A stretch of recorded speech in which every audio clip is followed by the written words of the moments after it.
मी ना एक गोष्ट भरपूर स्त्रियांच्या तोंडून ऐकली आहे, ती म्हणजे त्यांना ऐकवलं जातं छोट्या छोट्या गोष्टींवर ना काय रुसत असते, सोडून द्यायच्या, छोटीच तर गोष्ट आहे.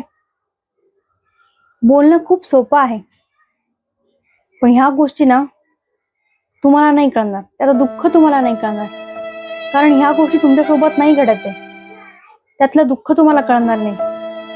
ज्यावेळी एखादी मुलगी आपलं घर सोडून दुसऱ्याच्या घरी राहते, तिथं आपलं घर मांडते, आपलं प्रेम ओतते आणि एवढं सगळं होऊन एक मनापासून सगळं त्यांचं करते आणि वरतून त्यांना ऐकायला काय मिळतं?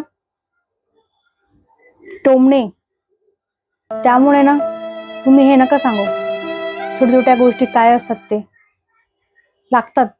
मनापासून एखादी गोष्ट केल्यानंतर ही बोलणे ऐकावे लागतात ना, त्या गोष्टी लागतात. तुम्हाला नाही मिळत ना ऐकायला.